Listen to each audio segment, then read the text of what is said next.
What's going on, Packers Nation? Welcome back to another video of Packers Latest. I am your host, Taylor Bretl, keeping you up to date on the latest news of the green and gold Green Bay Packers. A happy Thursday to all of you out there. The Packers facing the Chicago Bears this upcoming Saturday, so we are just 2 days away from game day against the Chicago Bears.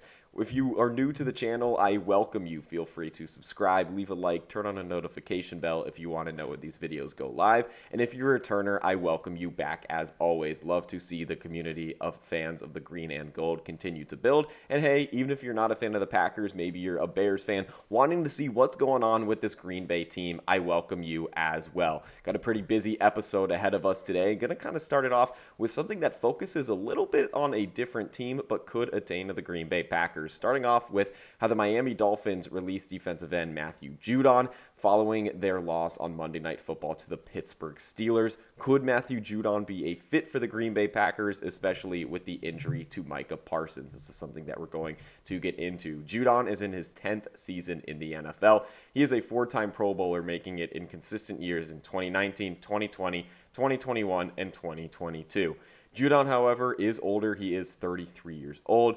Definitely trending downward on his career path. His peak was definitely in that 2019 and 2022 range. He's getting older, and he is not his old self. But hey, Miami, respectfully, was kind of just a messy organization this season, and we've seen the Packers take guys in under their wing and turn them into stars. Could Judon get that kind of jolt that he needs? We've seen him be a star. We know what he's done in the NFL. It's not like this is a young player, again, in his 10th season, but could the Packers take him in and give him that jolt? Well, maybe that is something to look at. This season, Judon has played in 13 games, but only 3 of those starts. And per PFF, this is definitely the bleeding factor out of it all. I know it's not an attractive thing to say, but per PFF, his overall grade of a 43.3 is the lowest among defensive ends. That is 112th out of 112. That's definitely the kicker. You got the big name. You know what he's done. Had a very strong stretch from 2019 to 2022. But now after being with the Atlanta Falcons and now the Miami Dolphins, not finding success there, he's been released. And could his career be trending towards over? Or does he just need a organization that is on a winning track to take him in and give him a shot? I think the Packers going after him, it could be an interesting move. But again, sitting at 112th out of 112 on your PFF grade is definitely not something that pops out on the page. You kind of look into him a little bit more, and maybe, it's if they get him, where would he fit in? We talked about last episode, this defensive line as a whole is beat up, but we're looking at the defensive ends. You got Kingsley Enagbare taking that role for Parsons as Gary stays one of the 2 starting defensive ends, and then you got guys like Lucas Van Ness who now sit comfortably right behind those 2. So if you get a guy like Judon, does he even go on the 53-man, or is he more of a practice squad addition and see if he makes it? Lots of question marks there, obviously, tons to track with that. But who knows if the Packers will even go after him. But there's been kind of some rumors on if the Packers are going to find someone. Zadarius Smith put a post out on X with a eyes emoji kind of after Parsons went down, knowing the Packers needed someone. I don't think many Packers fans want Zadarius Smith back, respectfully, after how that kind of ended with him and his time in Green Bay. Got kind of messy, and then went to the Vikings, and you know how the story goes from there. But it looks like the Packers could be interested in picking up, whether it's a vet or a young guy looking to prove himself, picking up a defensive end of some sort, just to have that depth. So Matthew Judon, with this recent news, definitely stands out as an interesting choice, despite having a really career-low season. You know what he's done. And, 2022, I know, is a couple years ago, but it's not like this was 8 or 9 years ago, really early in his career. 2019 to 2022 is a pretty recent stretch and an unfortunate hard fall off with those next couple of years and this season, but definitely an interesting name to keep an eye on. But we look at him, we look at how this defense is shaping up. Let's get into Wednesday's injury report. I'm going to read the entire injury report. I know on some episodes I kind of keep it quick, but hey, this Packers team, they play on Saturday. It's a shorter week. I think it's important to cover all aspects. I'm reading the Packers official injury report from top to bottom. We start off with running back Chris Brooks dealing with a chest injury. He's had limited participation on Tuesday and on Wednesday. Tuesday was just more of a walkthrough, so this Wednesday injury report, truly that first day of practice for this week. You go to Brenton Cox Jr., still dealing with that groin injury, but he was a full participant in practice. Matthew Golden with the wrist injury, we saw him against Denver, had a very good game, caught 3 passes on all 3 of his targets for 55 yards, and even with that wrist injury, he's been in practice fully. You go next to Josh Jacobs. He's been dealing with that knee injury he got in that game against the Giants. Now a little bit of an ankle injury he has. He did not participate in practice. You go to Darian Kennard. He's dealing with a neck injury. He's been limited in practice both Tuesday and Wednesday. Once again, Tuesday's a walkthrough, so we're really focusing on Wednesday. But important to note, as some of these guys have 2 different results for those 2 days. Continuing down, go to Marshawn Lloyd with what was just a calf injury, now a hamstring injury. He did not participate both days. It's looking like his season could unfortunately be to an end. Jordan Love still listed on the injury report with that left shoulder injury, but he's been full participation every single day of practice, even with that over the past couple of weeks. Go to defensive lineman Colin Oliver with the hamstring injury. He was limited in practice. Micah Parsons still on this injury report, but we know, unfortunately, was a season-ending ACL injury. So if you see did not practice, he's out for the season, but he's still listed on there. Jaden Reed, he did not practice for a personal matter. Definitely something to monitor, hoping everything is okay with him and, his family and I. There really wasn't much on this, but there doesn't need to be anything on this. It's a personal matter. That is his own business, but it's not an injury. But Jaden Reed not practicing due to that, so he was not with the team on Wednesday. Go to Zach Tom, who got injured in that game against Denver. One of the many guys that got injured in that game against Denver. He has a back and knee injury is what is listed on this. He did not participate in practice on Wednesday. Lucas Van Ness, who's been battling that foot injury all year, he had limited participation in practice after not participating in Tuesday's walkthrough.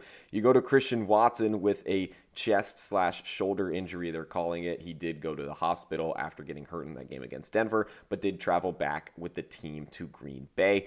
Doesn't seem as serious as many may have thought in the moment. He moved up to limited participation on Wednesday. You go to Dontavian Wicks with an ankle injury. He had limited participation on Wednesday after not participating in Tuesday's walkthrough.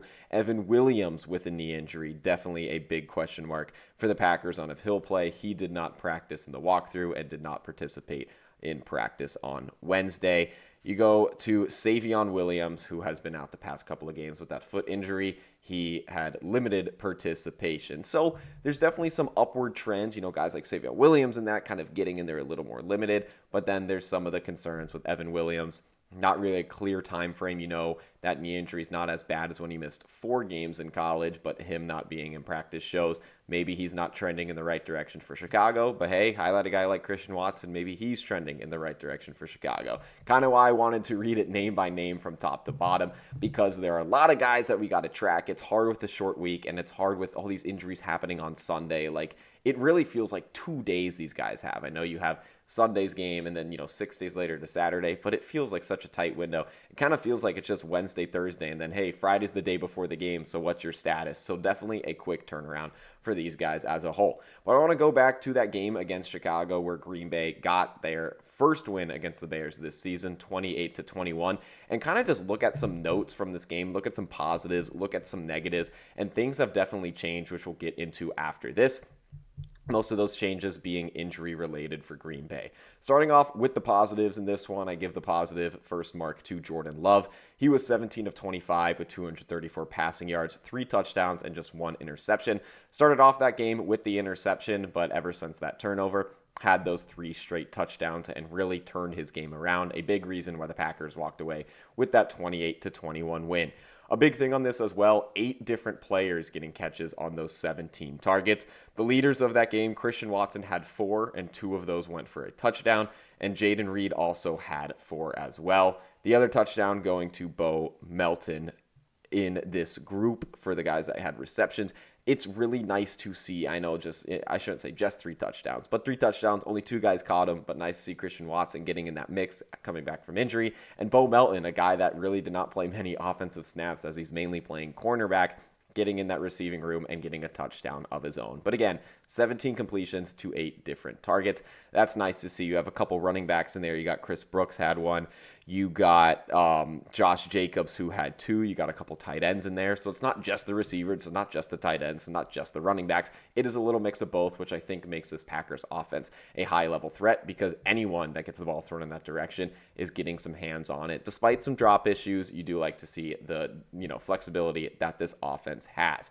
Turning it over to kind of 2 negatives that I listed in this game. You got to look at it both ways. I know they got a 28-21 win, but there are always things that you can improve. My first negative is how the defense struggled to get to Caleb Williams. They had just 1 sack in that entire game, which was Kingsley Enagbare, who is now got that promotion of a role with Parsons being out for the season, so definitely something to note. But I will give them a little positive within this negative. They did have 6 total quarterback hits, so you got to Caleb Williams, but they got to him basically too late all times but one. Feel like if the Packers want to come away with another win against Chicago, which it's always hard to beat the same team twice in a season, no matter how good or how bad they are, they got to get to Caleb Williams a little bit more. Micah Parsons was really the guy that wanted to get to him after he didn't in Week 14, but unfortunately that is going to get cut short.